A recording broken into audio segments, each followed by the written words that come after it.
create things that may fool other people, and some people may want to spread good information. And so it's important to understand that just because you see something being shared and just because something is popular doesn't necessarily mean it's true. In fact, sometimes that's actually a good indication that there may be something wrong with it.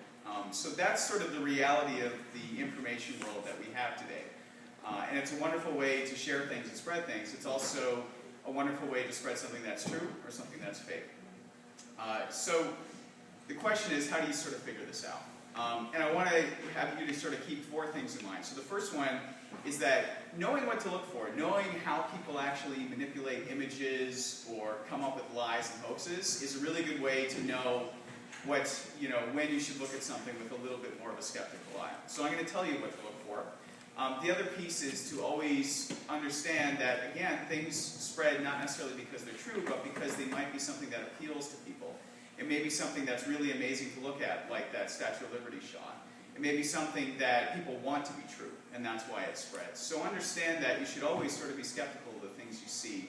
And it's a really good skill to have, to always question things and always wonder, well, is that really true, and why is that true, and how do you know that? Those are always good questions to have. And then the last 2 points here are the really important ones for figuring something out.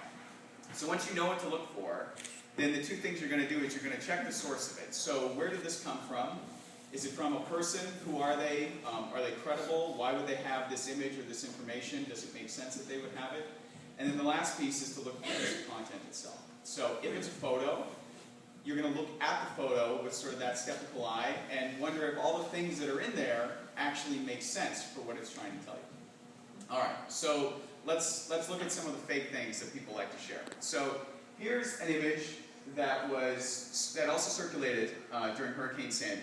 And a big event like that, a disaster, is time when a lot of people share things that aren't true. Because they know it's going to spread because everybody's really interested in it.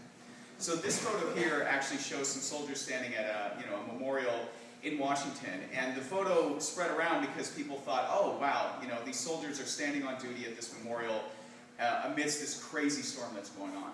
And the truth is that it really was soldiers at that memorial. The problem was it was actually from last month. So it wasn't from during Hurricane Sandy.